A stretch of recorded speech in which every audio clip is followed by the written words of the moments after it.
Wanawake kutoka mashariki mlima Kenya wameelezea azma yao ya kumuunga mkono naibu wa rais Kithure Kindiki.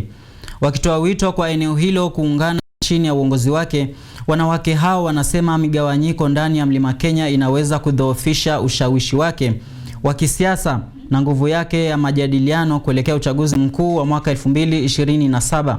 Milka Thoya na uketo wa taarifa hii kwa kina.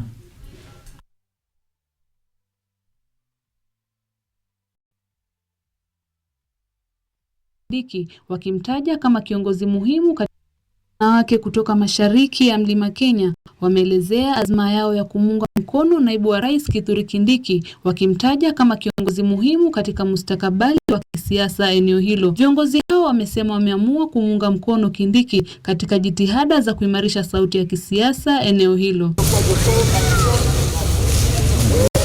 Viongozi hao wanasema kuwa Kindiki yuko katika nafasi nzuri ya kutoa uongozi wa kisiasa eneo la mlima Kenya wakati taifa likielekea awamu ijayo ya mchakato wa urithi wa uongozi wa kisiasa. Naomba Wakenya wote, watu wa Kenya, tusupport mtoto wetu ili endelee kutupatia maendeleo. Tumeona tangu aingie, tumeona maendeleo ya barabara.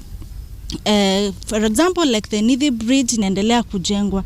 Na in future pia sisi tunaweza taka mtoto wetu akuwe the president of Kenya ili maendeleo iendelee kila mahali.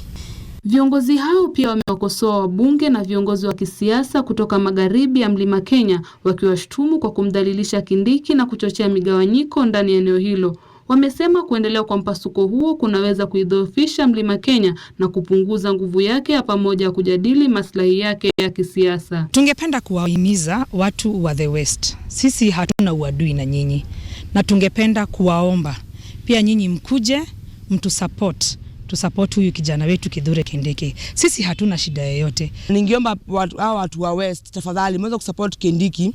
Mlisema hamtaki Kindiki atusupport, lakini mbona mtaki kusupport Kindiki na Kindiki ndio onyesha mtu kidole yote ama kulaumu mtu, yeye amekuwa akisimama na uhakika wake. Viongozi hao wamesema kaunti zinazoshiriki ajenda ya pamoja ya kisiasa zinaweza kuanza kuzingatia kufuata njia yao ya kisiasa, hatua ambayo inaweza kubadilisha kwa kiwango kikubwa mandhari ya siasa za eneo la mlima Kenya. Huyu kijana wetu tunamshikilia Vice President Kindiki ndio atuwezeshe kusimama na president wetu, na ndio aweze kutulea vizuri vile tumemulea kama sisi wazazi wake, na yeye ndio atushikilie na ndio tuweze kusimama vizuri na ndio embu ipate maendeleo.